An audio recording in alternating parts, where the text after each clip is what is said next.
Jean Chat a des yeux dorés qui brillent dans le noir et rassurent le petit Hector. Alors quand un soir Jean Chat disparaît, impossible pour Hector de s'endormir sans lui. Il est si triste qu'il en oublie de se laver les dents.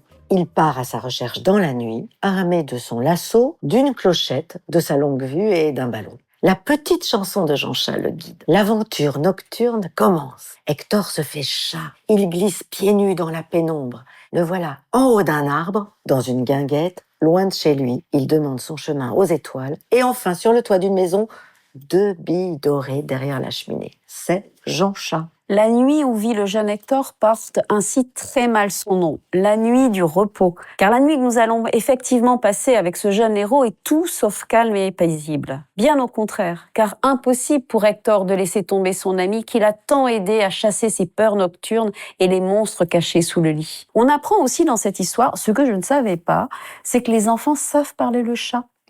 Et qu'il leur confie des secrets que les adultes ne connaissent pas. Et sais-tu que sur Arte Radio, on peut aussi écouter l'histoire et surtout les chansons des ballades d'Hector et Jean Chat et se retrouver presque pour de vrai, nous aussi à danser dans la guinguette enchantée.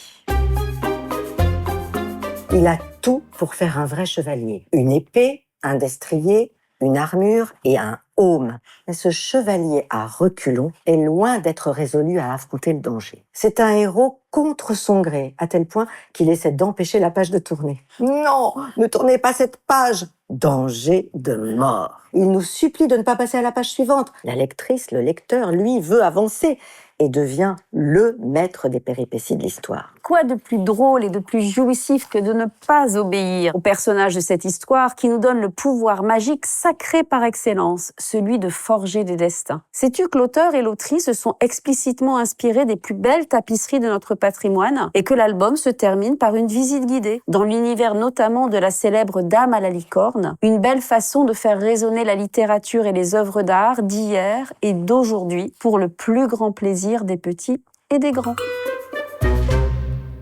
Préparons-nous, Edwige, à entrer dans l'univers baroque et fascinant de Benjamin Lacombe. Il convoque ici les personnages d'Alice au Pays des Merveilles de Lewis Carroll, notamment Monsieur le Lapin Blanc. Tu te souviens, celui avec sa montre à gousset? Monsieur le Lapin Blanc est toujours en retard. Il l'a été dès sa naissance, et depuis ça continue. Peut-être que je suis en retard selon les horloges, mais je suis en avance sur le temps que je veux prendre pour découvrir les choses. Est-ce que tu sais que la phrase que les enfants entendraient le plus au quotidien serait « Dépêche-toi !»